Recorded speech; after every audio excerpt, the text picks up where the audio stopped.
Hi moms! If your ref looks like a mini milk bank, this is for you. Today, I'm going to show you how I pack my breast milk stash and why I use the pitcher method. So, this is all the milk na napump ko in one whole day. Instead, na-freeze ko siya per session, I put everything in one malaking container or pitcher sa ref. This is called the pitcher method, meaning every time I pump, dinadagdag ko lang yung milk sa pitcher sa fridge. Then, at the end of the day, doon ako kukuha pang bottle or pang freezer. Ang goal dito is lahat ng milk ni baby pare-pareho ang nutrisyon. Now, let me explain why is this important. When you pump, hindi pare-pareho ang milk. Yung unang lumalabas is called for milk.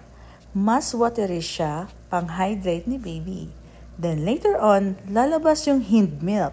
Ito yung mas creamy, mas maraming fat, at ito yung nagpapabusog at pampataba kay baby.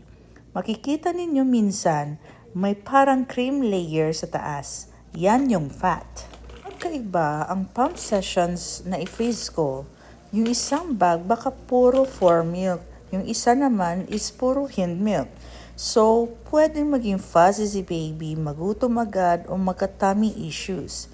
Pero, pag sinasama-sama ko sila sa pitcher, lahat ng fat nahalo evenly so every bottle is balanced.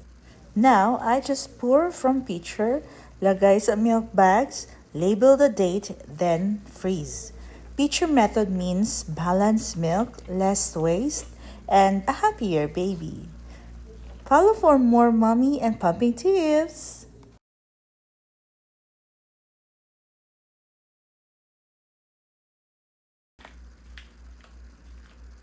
Ang dami. Ayan, so nakabuo ako ng 15 bags. So, imagine. So, this time, ilalagay naman natin siya sa ating freezer. Papakita ko sa inyo ngayon kung paano siya.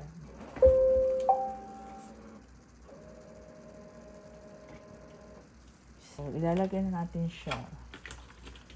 Yung pahiga. This is how we are going to place the breast milk. Pahiga siya, guys.